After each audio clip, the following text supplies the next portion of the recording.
Hello shining stars, welcome to Mah'ela Gaia's channel. Today, sorry, there is a bit of noise. I think there is some work going on around in the building. I hope it doesn't disturb that it doesn't really hear in the video. Last week's topics on the dark night of the soul was a little bit heavy and something kind of intense, so I thought today I started to receive some information and codes and about what I would share something a bit lighter, and I would like to talk about faith and hope and how it works really when you connect to your inner self and to your inner faith. It's not just believing in something, but really feeling that no matter what, you're gonna make it or it's gonna happen. I will tell a story that so it's how I came to Finland. So after what happened with when I was going through the dark night of the soul and going through all this turmoil and repositioning myself in life and thinking like, what is all this dark, this darkness coming out and having to deal with the darkness. Then after that, I really felt deep inside that I loved living in England, but I felt it didn't echo to my own soul anymore. It didn't resonate with my own vibrations. And when I had experienced this exchange year in Finland, it was really something that really resonated with me, and I was really missing that place. So after I completed my master's studies in England, I really opted to come to Finland. And during that week when I had the dark night of the soul, well, it was a few months, but during that week when I started to recover, it's because I came to visit friends in Finland when I was completely depressed.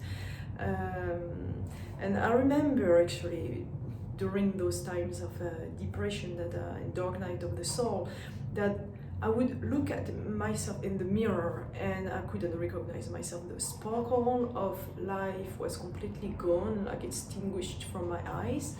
And after that, when I came here and recovered and received new stellar information, can I say, reconnect to the source, big source, and receive the illumination type of codes, light codes, I was reborn anew. It was really a rebirth, and then the sparkle in my eyes had fully returned. And during that week, so it was a few days after this massive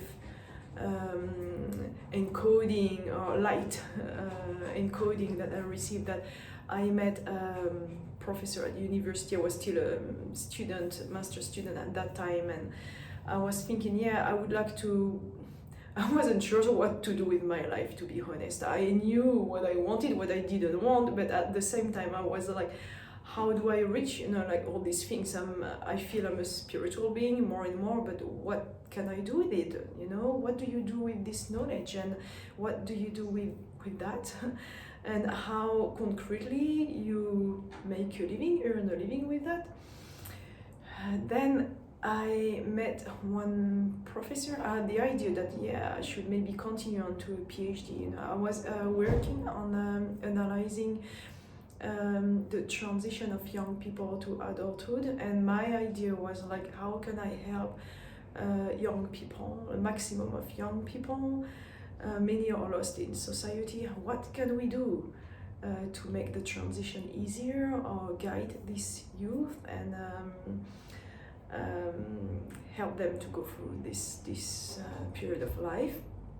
So I had many of these ideas coming, and then someone said, that's maybe you should do a PhD about it and bring these new ideas. And I was like, like I would have more, I have this idea that, okay, let's do this, and then I have better position in society, and maybe I can really have an impact of helping more people, more young people.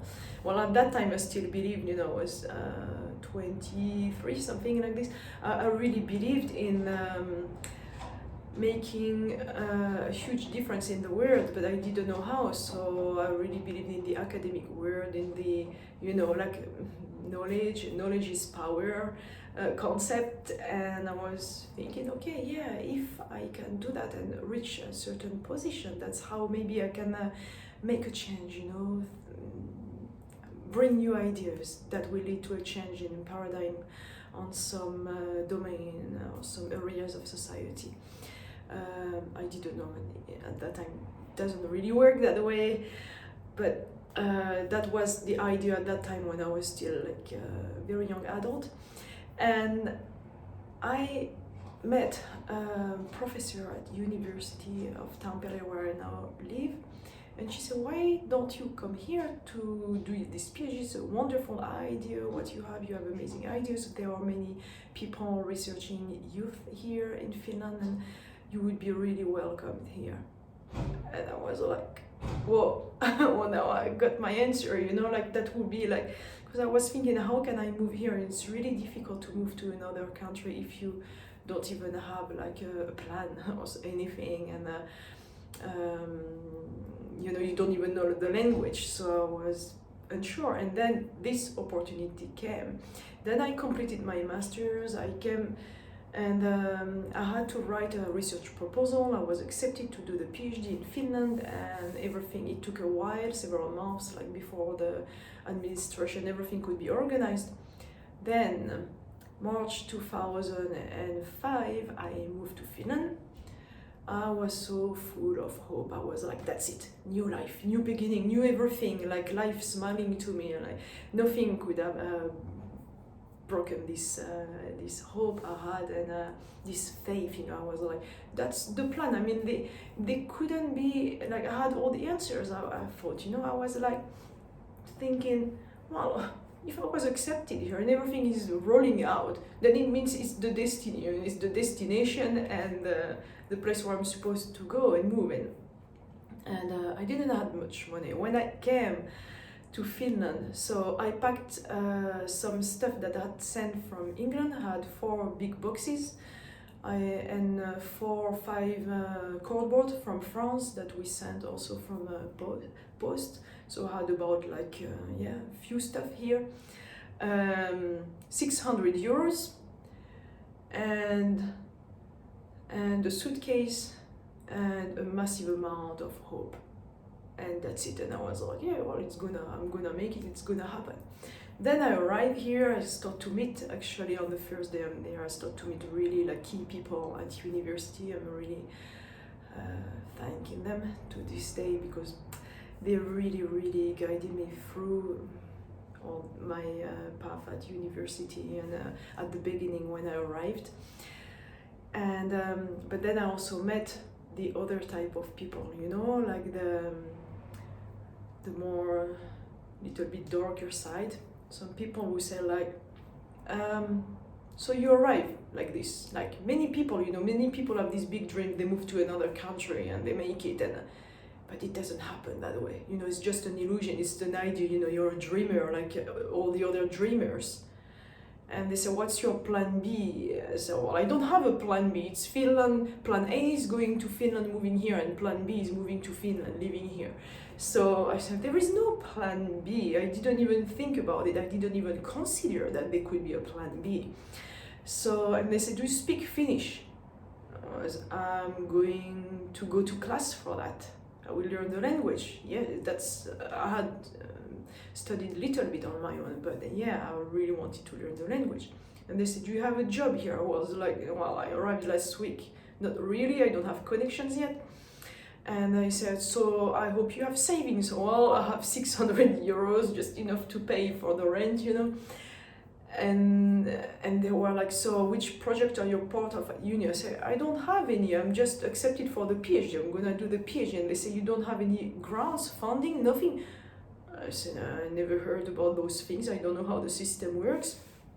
And I had no clue about the practical side. I had not analyzed that at all.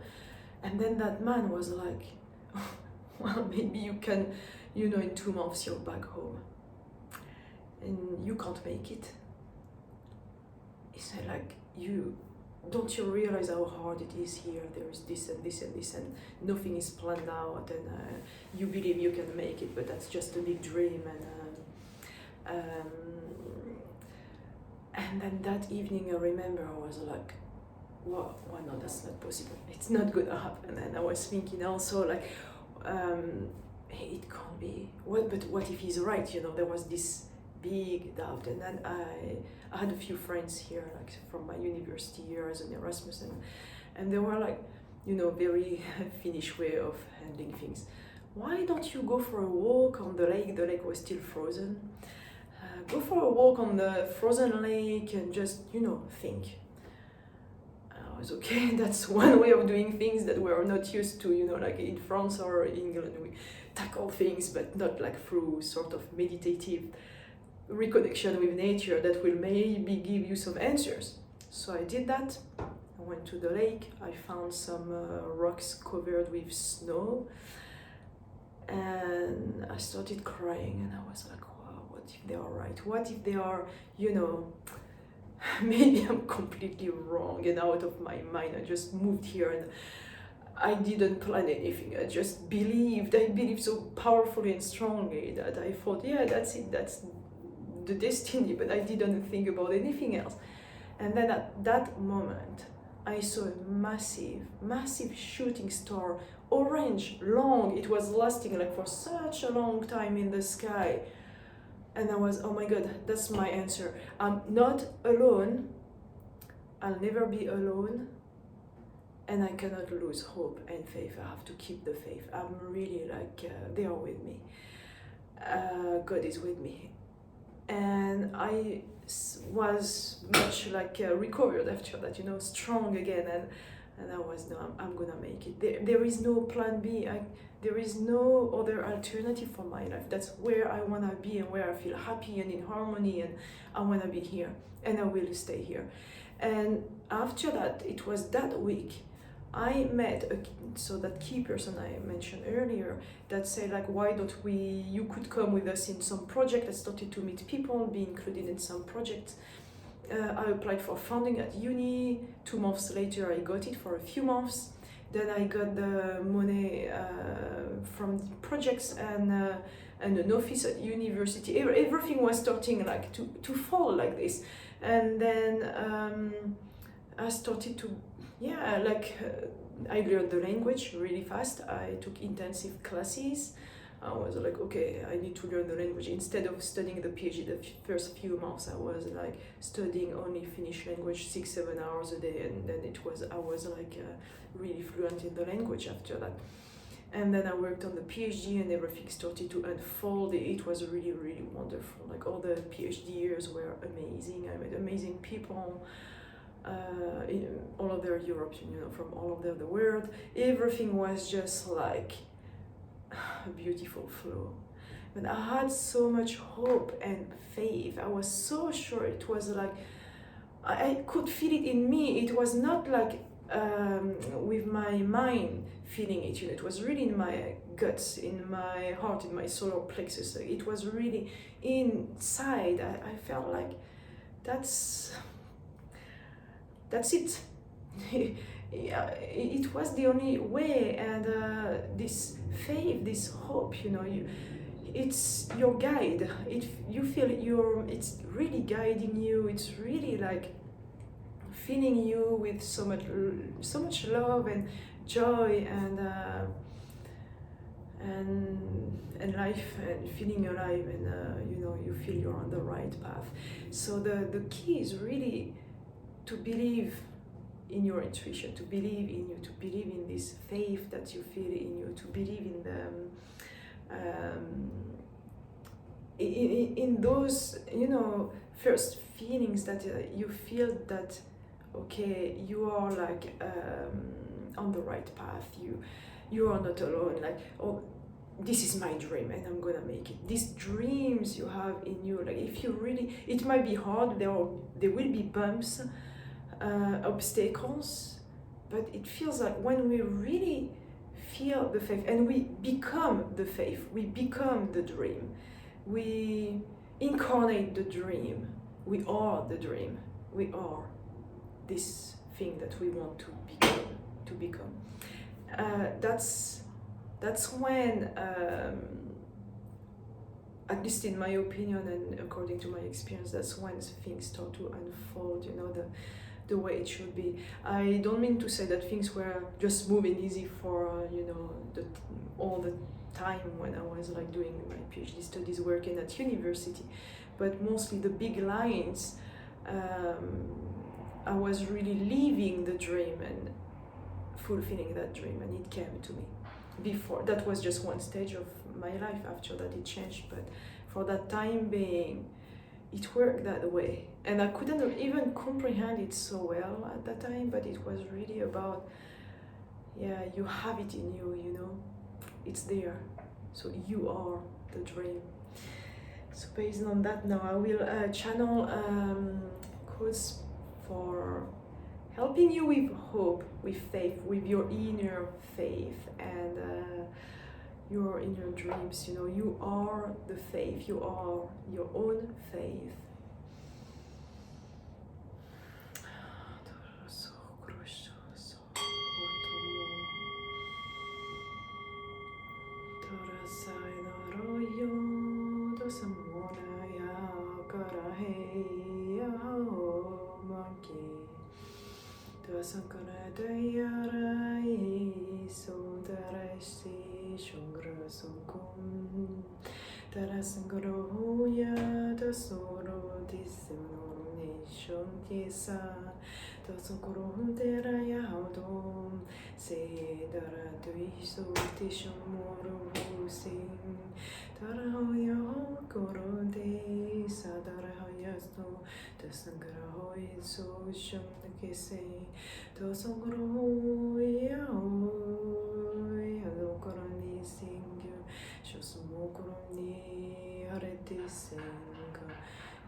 ruko, dasa koro disiki takara yasuko, dasa kara da yoho, dasa da ursokoro koshormo, dasa takaraya, dasa hokoro, dasa disiko, dasa yo.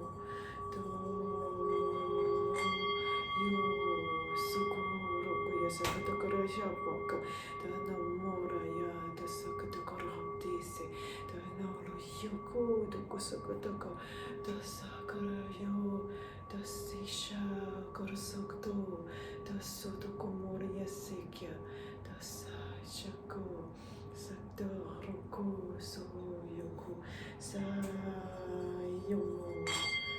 the Sokorosu Shaka. Sarukti Sanamo Hakrese Shuktusu Dayo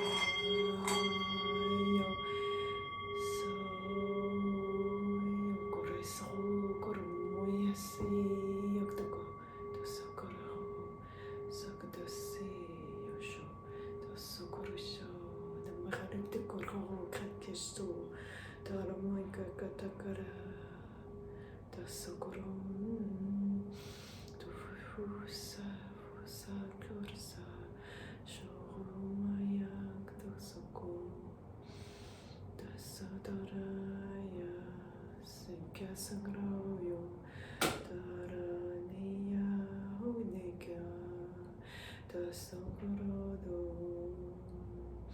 Tasanaraya Syo Homayo Tarasiko, Toshoki, Tosoko,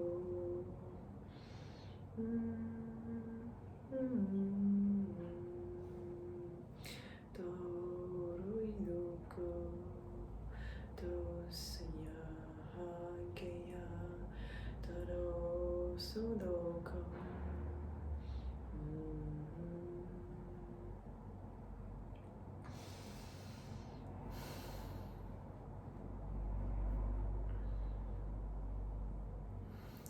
Just breathe deeply, come back to yourself, come back to your body.